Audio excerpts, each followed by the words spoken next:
So the date is August 16th, 2002, and flying over a valley in Afghanistan are two A-10 Warthogs. An A-10 is a heavily armored, low-flying, slow aircraft designed to provide ground cover for troops on the ground. And on this night, it's a very, very cloudy night. There's storms in the area. And these two planes hanging up above, just waiting in case anybody down below needs help. Up there, it's gorgeous. The moon is bright. There's thousands of stars in the sky. The clouds look like the snow had just fallen. Down below in the valley, however, there were 22 Special Operations Forces troops trying to make their way through the country, and they could feel that something was wrong. They felt uneasy. One of the pilots up above, call sign Johnny Bravo, and yes, he stands like this. He could feel their unease listening to them over the radio, so he decides he was going to go down below the cloud and just have a look. He tells his wingman, hang out up here, I'll go see what there is. And he points his plane down into the clouds. And as he's going through the clouds, the call comes over the radio, troops in contact. Troops in contact is what they say when they come under effective fire. It means they're in trouble. So now Johnny Bravo points his plane straight down. The plane's getting thrashed about in the turbulence. And when he comes out below the clouds, he's less than 1,000 feet off the ground, and he's flying in a valley, cliffs on both sides. Now, this is only 2002, and the planes were not yet equipped with ground-hugging radar, and worse, they were using old Russian maps. That's all they had at the time. And the sight that greets him is something like he's never seen before, not in training and not in the movies. He sees tracer fire coming from all sides of the valley, pointed right in the middle where the American forces are. And so he picks a point and starts to lay down suppressing fire. And he's flying, and he's in danger of hitting the cliff, of course. He knows his speed, he knows his distance from the map, and he literally counts out loud while he lays down the suppressing fire. 1, 1,000, 2, 1,000, 3, 1,000, 4, 1,000, 5, 1,000. Pulls hard on the stick, pulls back up into the cloud, comes down around again. 1, 1,000, 2, 1,000, 3, 1,000, 4, 1,000. Good hits, it says over his radio. And again, he comes around. 1, 1,000, 2, 1,000, 3, 1,000, 4, 1,000, 5, 1,000. He runs out of ammunition. Fuel is fine. Flies back up to the top of the cloud, tells his wingman, you need to get down there.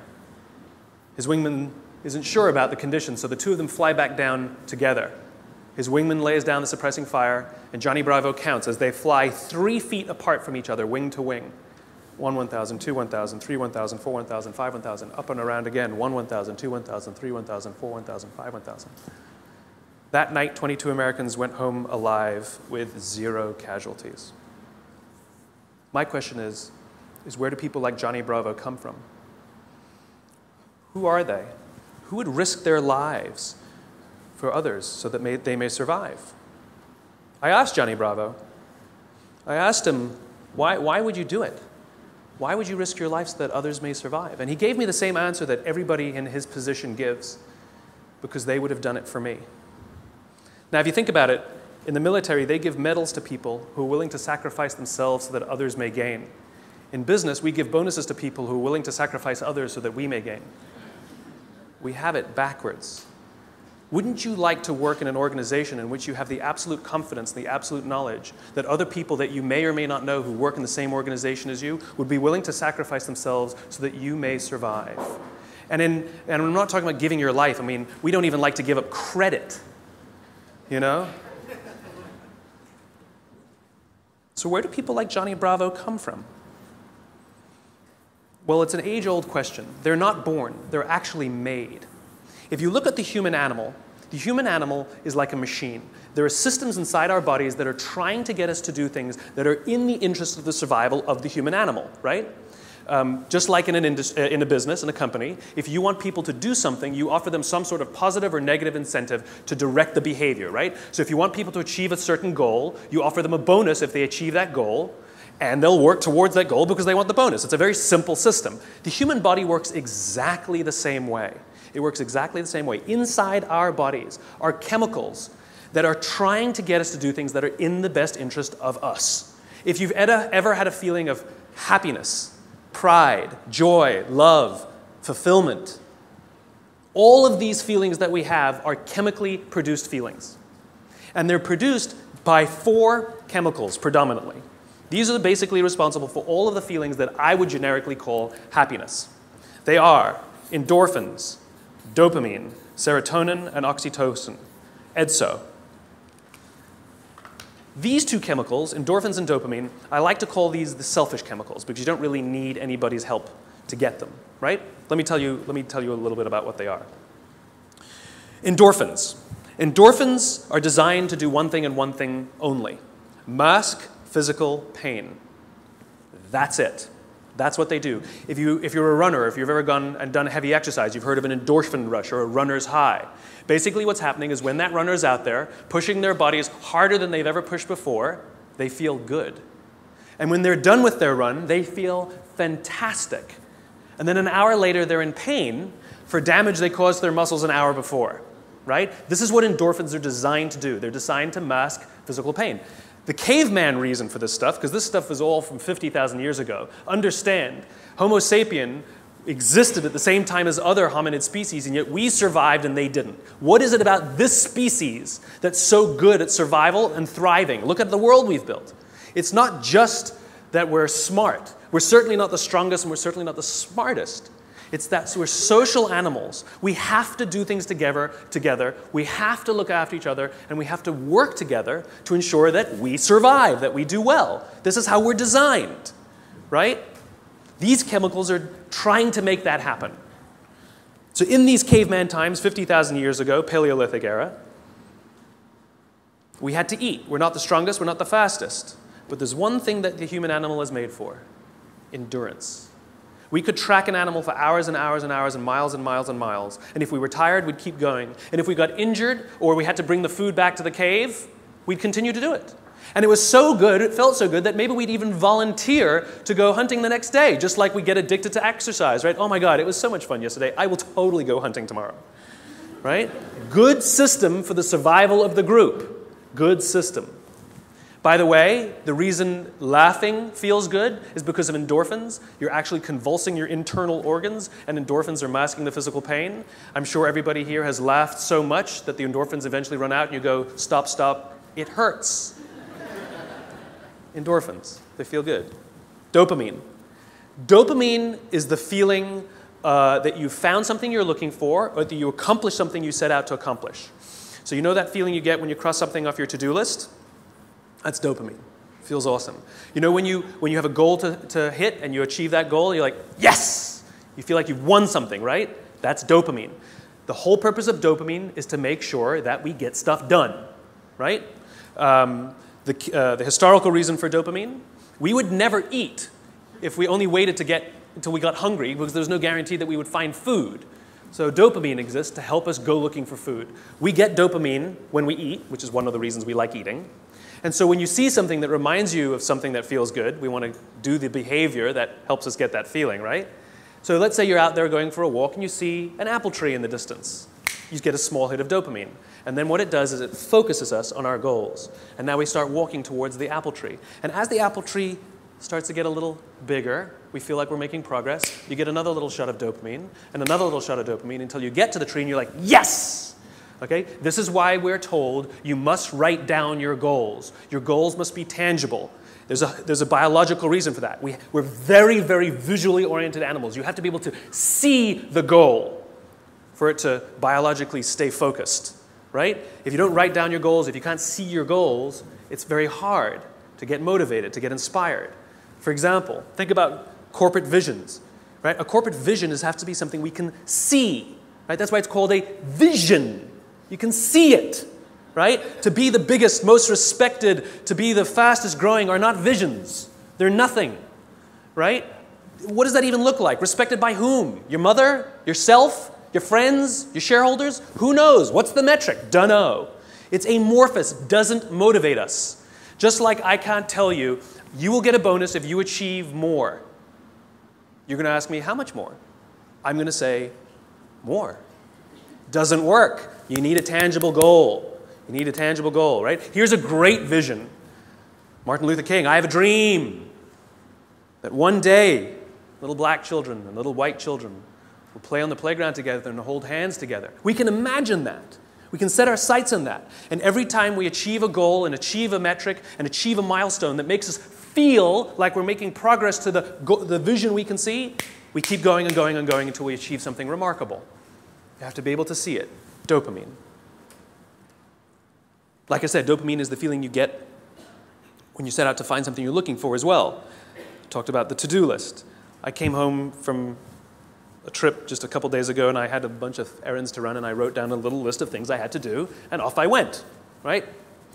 And as I was walking past, I think it was the dry cleaners, I don't remember. I was walking past something, I remembered, oh, I have to do that, and I hadn't written down on my to-do list. So I went in and I finished what I needed to do, and then when I came out, I then wrote it on my to-do list and then crossed it out. Because I wanted the dopamine. Feels good. Dopamine comes with a warning. Dopamine is highly, highly, highly addictive. Here are some other things that release dopamine. Alcohol, nicotine, gambling, your cell phone. Oh, you think I'm joking? Okay, we've all been told that, if you wake up in the morning and you crave a drink, you might be an alcoholic. Well, if you wake up in the morning, the first thing you do is check your phone before you even get out of bed, you might be an addict. If you walk from room to room in your own apartment holding your telephone,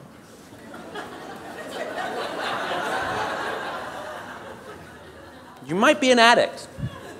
When you're driving in your car and you get a text and your phone goes beep. We hate email, true. We love the beep, the buzz, the ding. Oh. Right?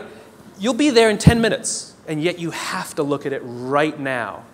You might be an addict. And even if you read it and it says, are you free for dinner next Thursday, and you have to reply immediately, you can't wait the 10 minutes, you might be an addict. And for all you Gen Ys out there who like to think that you're better at multitasking because you grew up with the technology, then why do you keep crashing your cars when you're texting? You're not better at multitasking, you're better at getting distracted. In fact, if you look at the statistics, ADD and ADHD have, diagnoses of ADD and ADHD have risen 66% in the past 10 years. Okay, ADD and ADHD is a frontal lobe disorder, right? Are you telling me out of nowhere 66% of our youth have a frontal lobe problem? Where did that come from? No, it's a misdiagnosis, right? What are the symptoms of a dopamine addiction to technology? Distractibility, inability to get things done, easily distracted, shortness of attention. It's all the same thing, so we misdiagnose things. It's the addictive quality of dopamine. We can also get addicted to performance in our companies when all they do is give us numbers to hit, numbers to hit, numbers to hit, and a bonus you get, and a bonus you get, and a bonus you get. All they're doing is feeding us with dopamine, and we can't help ourselves. All we do is want more, more, more. It's no surprise that the banks destroyed the economy, because one of the things we know about dopamine addict is they will do anything to get another hit, sometimes at the sacrifice of their own resources and their relationships. Ask any alcoholic, gambling addict, or drug addict. Ask them how their relationships are doing and if they've squandered any of their resources. It's an addiction. Dopamine is dangerous if it is unbalanced. It is hugely helpful when in a comfortable and balanced system, but when unbalanced, it's dangerous and it's destructive. You don't need anybody's help to get these. Go for a run, achieve your goals, you'll get dopamine. You'll get endorphins. But you won't have any feeling of fulfillment or love or trust. That's where these come in. These are attempting to manage these. This is what makes our society great. This is where people like Johnny Bravo come from. It's because of these two chemicals that leaders really fulfill their great responsibility. Outside in the world is danger at all times, for various reasons. In caveman times, that danger may have been, a saber-toothed tiger. It may have been the weather. It may have been a lack of resources. It may have been, who knows, any number of things. Things that with no conscience are trying to kill you. They want to end your life. And so how do we survive? We work together. And together, we come together in our groups, in our companies, in our tribes, to feel like we belong, to be around people who believe what we believe, so that we may feel safe. When we're surrounded by people who have our best interests in mind and we feel safe, we will organize ourselves and cooperate to face the dangers externally. Don't forget, the outside dangers are a constant. In a modern world, the outside dangers may be your competition that's trying to put you out of business, or at least steal your business. It might be the ebbs and flows of the economy. It might be terrorism. All of these unknowns, all trying to put you out of business, take away your job, take away your livelihood, end it for you. Nothing personal. It's a constant. Inside our organizations, the dangers we face are not a constant. They are a variable. And they are the decisions of leadership as to how safe they make us feel when we go to work. This is the job of leaders. Aesop said it better than I can. There's an Aesop fable about 4 oxen that stand tail to tail. And whenever the lion tries to eat them, no matter what angle from which he attacks, he will always be met with horns. However, due to infighting and disagreements, they separate and they go and graze in different parts of the field. And one by one, the lion picks them off and kills them all. When we stand together, we can more easily face the dangers outside. When we break up inside our companies, if our leaders don't allow us a space to feel safe inside our own companies, to feel like we belong, then we're forced to exert our own energy to protect ourselves from each other. And, by the way, expose ourselves to greater danger from the outside. If you have to worry about politics, if you have to worry about someone stealing your credit, if you have to worry about your boss not having your back, think about the energy you invest, not in your business, not in the products you're trying to develop, not in your work, not in how great you're producing, not in your creativity, but in just keeping yourself feeling safe. This is destructive. The responsibility of leadership is 2 things. 1, to determine who gets in and who doesn't get in. This is what it means to start with why. What are our values? What are our beliefs? Who can we allow in? Second thing is to decide how big this is. How big do we make the circle of safety? How big do we make the circle of belonging? Do we keep it around just our C-level executives and call it an inner circle and allow others to try and fend for themselves and maybe try and get into our inner circle? Or do we extend it to the outermost edges of the organization? Great leaders extend the circle of safety, the circle of belonging, out to the outermost edges. So the most junior person feels like they belong, feels safe, feels like they have top cover from somebody like Johnny Bravo. That's what these other 2 chemicals are trying to do. Serotonin is the leadership chemical, is responsible for feelings of pride and status. This is why public recognition is very important. We are social animals, and we need the recognition of others. This is why we have the Oscars, and this is why we have public awards events. This is why we have commencement for graduation. I mean, think about it. What does it really take to get to graduate college? You need to pay your bills, fulfill the minimum requirements, and collect enough credits. That's it, right? It's a formula. You could get an email that says, congratulations, you fulfilled all the requirements for graduation. Enclosed, please print out the PDF of your diploma. P.S. magna cum laude, right? Wouldn't feel so good, right? So instead, we have a big ceremony to recognize the accomplishment. And in the audience, we put our family and our friends and our teachers, all of those in our tribe who've supported us and watched our backs as we've made it through. And then we show up on that day, and we go up on that stage, and we take our diploma. It feels great. We feel our status rise. We feel our pride go up. And by the way, when you have serotonin in your veins, your confidence goes up also. And here's the best part about serotonin. At the exact moment that you took your diploma and you felt that surge of serotonin go through your body, at the exact moment, your parents sitting in the audience also got a surge of serotonin and also felt an intense pride watching you graduate. And this is what serotonin is trying to do. It is trying to reinforce the relationship between parent and child, boss and employee, coach and player, the caregiver and the one who is grateful for the support they are given. And think about it. Think of the speeches that we give. If you give an award to somebody, what do they say? I couldn't have done it. I thank God. I thank my parents. I thank my coach. We thank the person who we believe was looking out for us. We could not have done this without them, we say. And they look at us and they say, so proud proud of you. And we work to make them proud. Great teams don't want to win the trophy. Great teams want to win one for the coach. They want to make the coach proud. We want to make our parents proud. And it raises our status, and it raises our confidence, and it feels good, and we in turn will look after others so that they may accomplish the same. This is what serotonin is trying desperately to do. The problem is you can trick serotonin. We live in a materialist society, so we judge status very often in our country based on how much money you make, right? So any conspicuous display of wealth raises your status. This is why they put the logos on the outside. No good on the inside, nobody can see them. We want the red line of our Prada glasses. How good, you own a pair of designer shoes, how good does it feel to put on your Gucci shoes? Oh my God, it feels so good. You walk out and you feel $1 million. You can actually feel your confidence rise when you put on the stuff, right? Because it's showing this display of status. It feels great. The problem is there was no real relationship that was reinforced because of it. You tricked the system. That's why we keep trying to accomplish things and accumulate more and more material goods, and yet we never feel successful because there was no relationship. We tricked it. We gamed it. Serotonin is the leadership chemical. The reason I call it the leadership chemical is a historical reason, a very simple historical reason. We had a very practical problem as our animal was developing, as the Homo sapien was developing. We lived in communities of about 100 and 150 people. And there's a very practical issue, which is if we're hungry and somebody brings back food and drop a carcass on the floor, we're all going to rush in to eat. And if you're lucky enough to be built like a linebacker, you will elbow your way to the front. And if you're the artistic one of the family, you get the elbow in the face.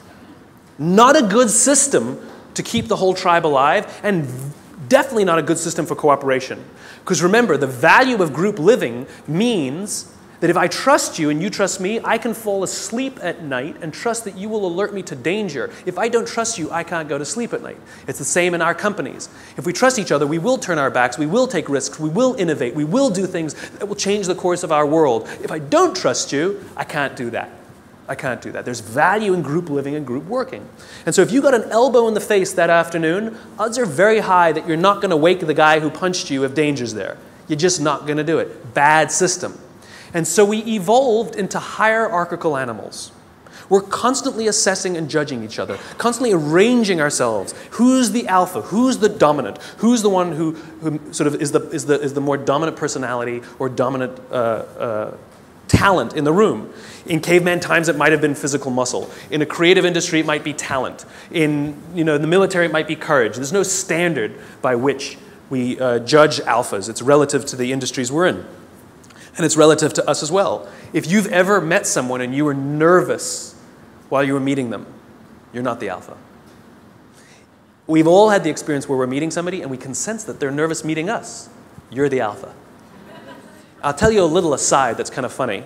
You know when women all live together, their menstrual cycles align, right? Assuming they're not on the pill, then it doesn't work, right? But if they're not on the pill, all the menstrual cycles go together on the same schedule.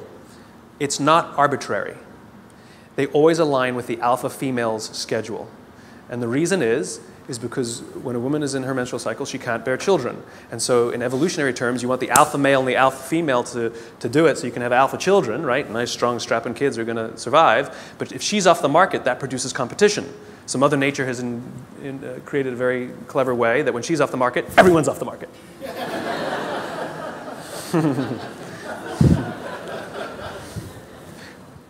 Back to the talk.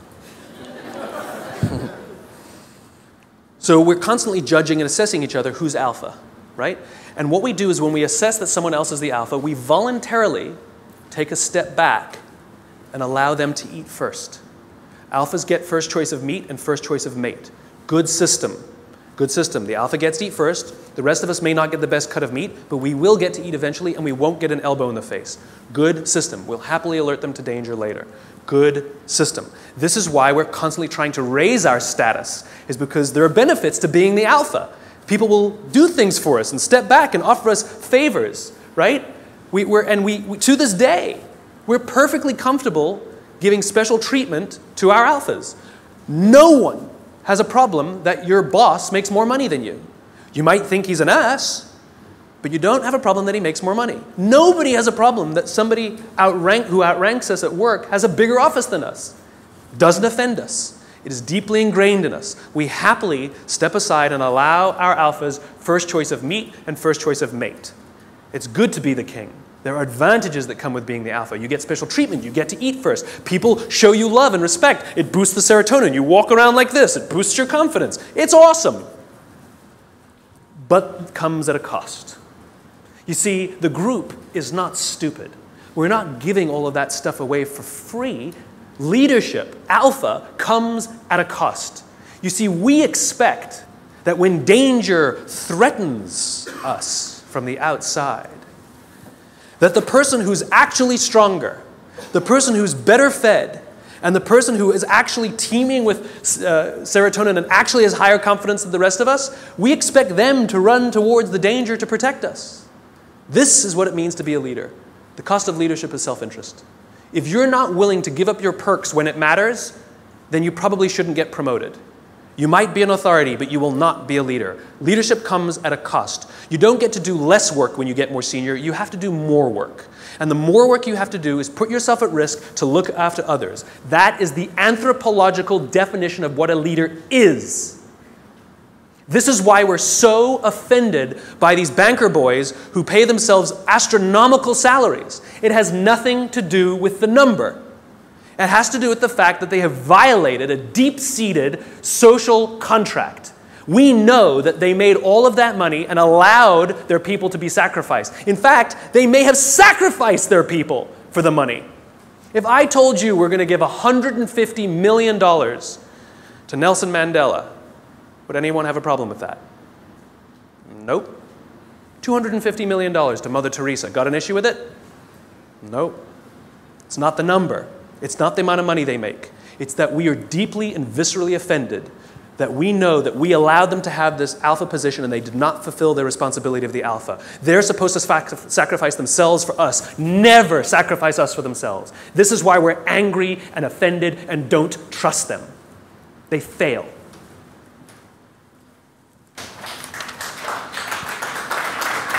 Oh, there's more. Oxytocin. This is the best chemical of all. Oxytocin is the feeling of love and trust and friendship. It's all the warm and fuzzies. It's all the unicorns and rainbows. It's the reason we like to spend time with our friends even if we don't do anything with them. We just sit and watch TV. We love their company. I promise you, nearly every single person sitting in this room today chose the person they're sitting next to. You're not sitting next to a stranger. You're sitting next to somebody you met, came with, or kind of know a little bit. Why? Because it makes you feel safer, doesn't it? If you got up and went and sat next to strangers, it wouldn't feel so good. That's the feeling of oxytocin. Oxytocin is that intense feeling of safety that someone's got your back. There are multiple ways you can get oxytocin. One way to get it is physical contact. Hugging feels wonderful. Right? When women give birth to children, huge surge of oxytocin in their body. This is what's responsible for the mother-parent, the mother-child bond. Right? It's all that oxytocin in the system. This is why shaking hands matters. Imagine you're doing a deal with someone, and you're ready to sign the contract, and you say, "I'm so excited to do business with you." And they go, "I don't need to shake, let's sign the contract, I'm also excited to do business with you." And you go, "Great, well let's shake on it then." They go, No, I agree to all the terms. Let's get this deal done. I can't wait to work with you." You might get everything you want in the contract, but business, relationships are not rational. They're about feeling safe, they're about feeling we belong. It's human. And one of the ways we want to know that that relationship is solidified is with physical touch. Their simple refusal to touch you, to exchange that oxytocin, means one of two things will happen. You will either completely scuttle the deal, or you will go into it nervous. Human bonds matter. Another way you can get oxytocin is through acts of human generosity. An act of human generosity is defined as giving of your time and energy and expecting nothing in return. Money doesn't work, sorry. If I told you that this morning I gave $1,000 to charity, what would you think of me? You'd be like, good for you. What, do you want a medal? But if I told you that last Saturday I gave up my day and I went and painted schools in the inner city, then what would you think? You'd be like, nice, cool, I should do more, right? The value of my labor, much less than $1,000, could have hired many more people for $1,000 to go paint schools in the inner city. But you see, as human beings, we put a premium on time because it is an equal commodity and it is a non-redeemable commodity. You spend money, you make money. You spend time, you'll never get it back. Some of you are sitting in this room right now saying, I will never get this time back. I got nothing for you. So we put a premium on people who give us their time and energy. A leader who says to you, I'll pay for something for you, is not a leader. A leader who comes and sits down next to you and says, how can I help you, is a leader. I was talking to some oil executives, and they were trying to convince me that they really care about how fulfilled and how happy their employees are at work, to which I said, no, you don't. And they said, no, we do. And I said, no, you don't. And they said, yeah, we do. You see how this went.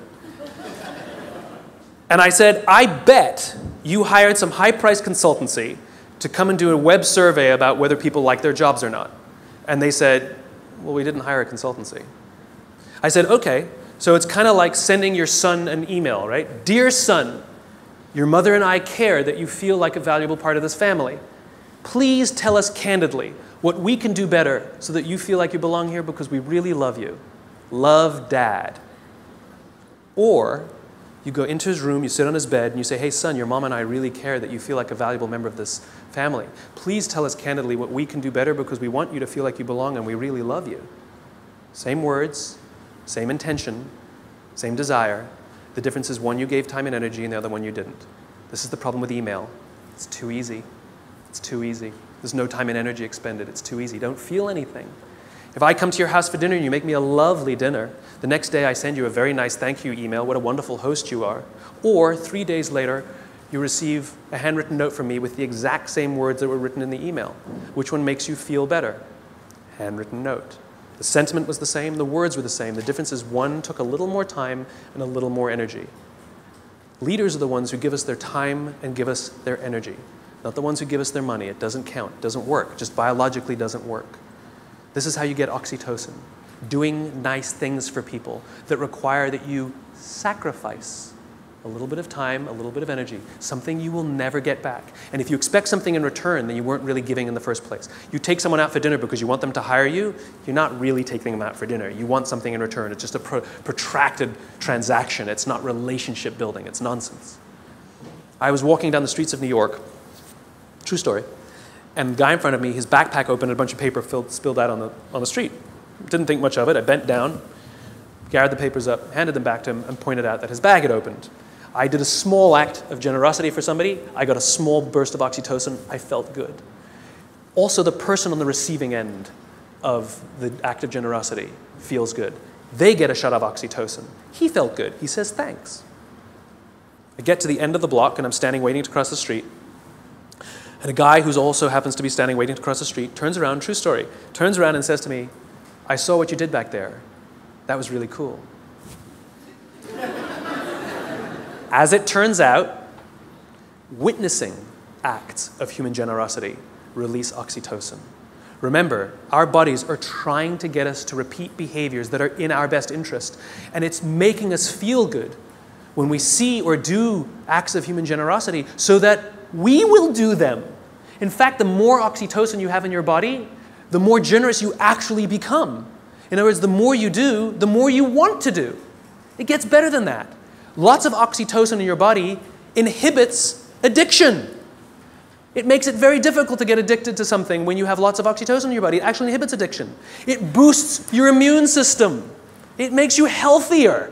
That's why happy people live longer. It's why couples live longer. Oxytocin, it actually is good for us. It increases our ability to solve problems. It increases our creativity. It's really good for us, and it's not addictive. It just feels great. It takes time to build up, though. You know, if I went on a date with a girl the other day, it was a first date, we totally got along great, we're going to get married. Why are you laughing? That's my social life. The reason you laugh is because you inherently know that I cannot form a bond of trust strong enough to get married in 7 days. You know that. Why don't you go on a couple more dates? Right? Inherently, you know that. Right? But if I told you that I've been dating somebody for 7 years and we're not married yet, what do you say? What's wrong? In other words, we know that that bond of trust takes more than 7 days and less than 7 years. Don't know how long it takes, though. So when you start a new job and you're really excited to work there and they're really excited to have you, don't quite feel like you belong. You don't quite feel like you're trusted yet, right? Even though you were really excited and they're really excited, it takes time. And you have to do little acts of generosity and make little sacrifices, do little things for people. Not big risks, small risks. It's like dating. You know, you don't start by buying them a diamond. You start by taking them for lunch, buying them a drink, you know? Little bits. Then they take you out, or you take them out again. You do something a little bigger. Then you do that in a movie. Then they come over, and then you buy them flowers, and then you say, I love you. And one day you wake up in the morning. It's like you press this belief button. You just, I'm in love. I don't know when it happened. It just clicks, and you feel like you belong. Same thing at work. Same thing at work. It just clicks, and you feel like you belong because you got enough oxytocin built up in your system. We don't allow this to happen. We're too busy sending emails. We're too busy sending emails. The next time you want to tell somebody something, email is fantastic for the exchange of information, right? It's fantastic. Here's the report you wanted. The meeting's at 4 o'clock. Fantastic. What did you think of my idea? Do not reply on an email. That's an emotional question. Email is a rational tool. You get up from your desk. You walk the 30 feet. And you say, wanted to tell you what I thought of your idea. And I promise you, not only will that information be better received, but you will start to create relationship because oxytocin starts to get released. If you can't get up and walk 30 feet, pick up the telephone. I've done it. It's an amazing thing. You pick up the phone and you go, hey. They're like, hey, what's the matter? They're like, no, I'm just replying to your email. Wanted to tell you what I thought. What? And people who tell me, but I need a paper trail, have the conversation, hang up and say, just to confirm what we talked about, boom, there's your paper trail. The reason we get so many emails is because we reply to them all. And 12 emails are sent, and then somebody misunderstands something, and somebody gets angry, and then you have to pick up the phone and deal with it anyway. Do it at the beginning. Quicker, easier, better. Biology. Give your time and give your energy. And this is why leadership is really difficult, because you can't give it to everyone because you don't have enough to give to everyone.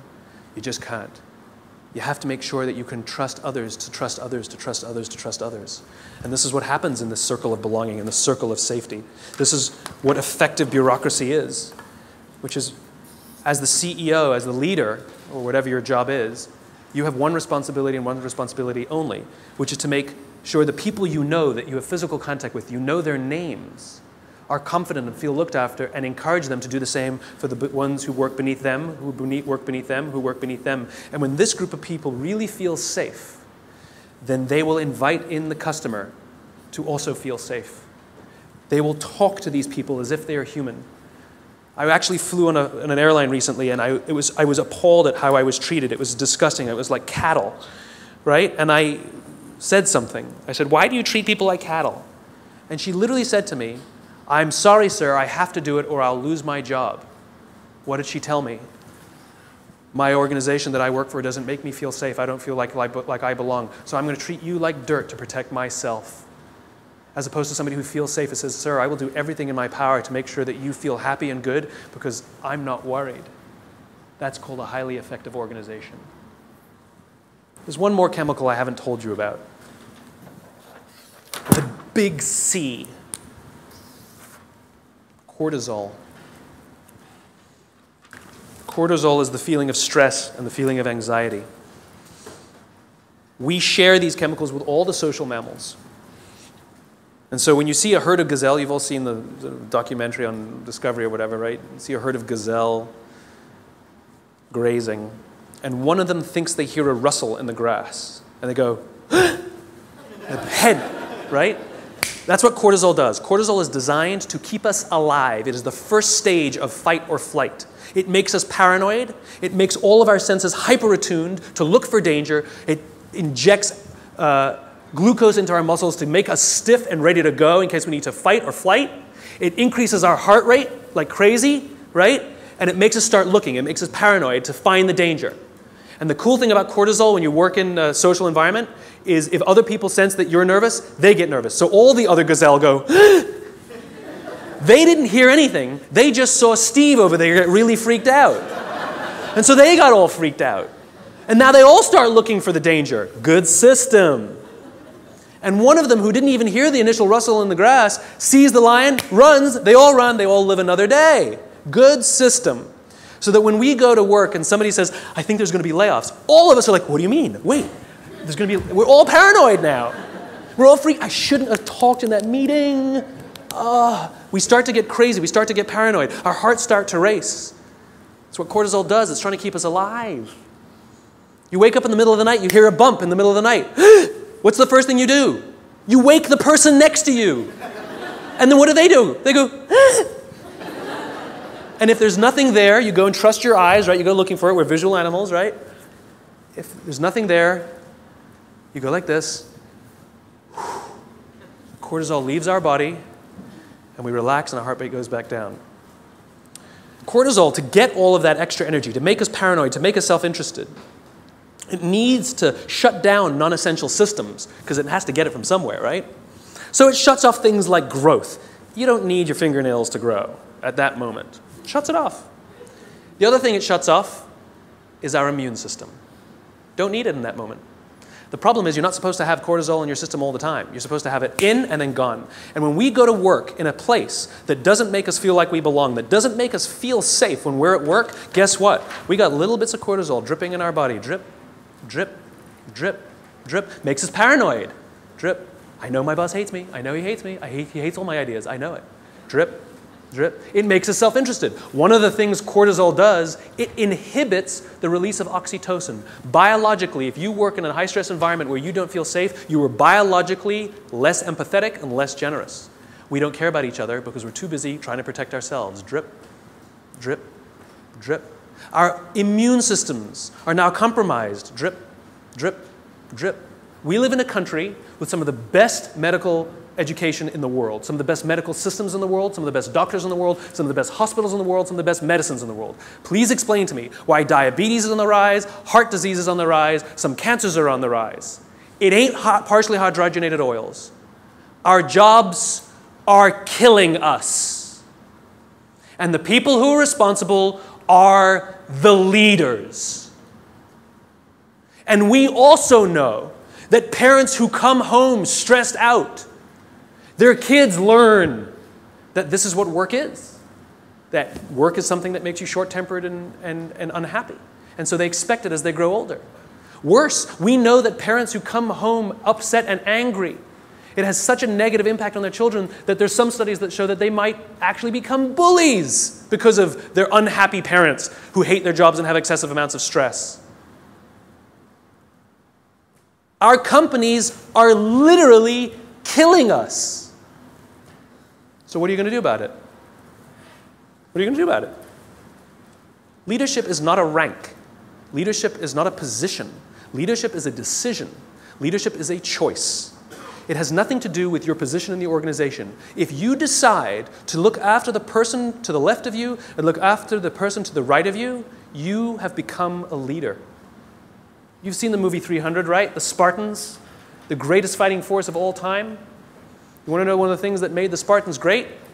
Wasn't their muscles, wasn't their spears. It was their shields. They stood shield to shield, and the phalanx was strong because those shields were big. And they were told when they were young children, you either bring your shield home or you come home on your shield. The punishment for losing your shield was tremendous in battle. Because if you lost your shield, that means you cannot protect the person to the left of you and the person to the right of you, and you have destroyed the phalanx. It's the shield that matters, not the spear. Not the spear. It's your willingness to sacrifice yourself, not your life, maybe your credit, maybe your little time, maybe a little energy, maybe your time, maybe getting up from your desk and talking to somebody for 30 minutes instead of sending a 3-minute email. It's your willingness to sacrifice for someone, to hold that shield up so that they feel safe, that makes you a leader. And you want to know how you beat a dopamine addiction? If you're worried that you're addicted to performance and all those dopamine things, Alcoholics Anonymous has been highly effective for decades, 80-something years. We all know the first step of the 12 steps. We joke about it, right? Admit you have a problem. Do you know the 12th step? Don't say it's supposed to be anonymous. I'll tell you what the 12th step is. Alcoholics Anonymous knows that if you master all 11 steps, but not the 12th, you will drink again. If you master the 12th step, you will beat the disease. What's the 12th step? The 12th step is the commitment to help another alcoholic. Service. Service to another. Oxytocin wins. Serotonin wins. The more we look after each other, the safer we feel, the more we feel like we belong, and the more we will work together to confront the dangers outside. Do this for others, and others will become Johnny Bravo. Thanks very much.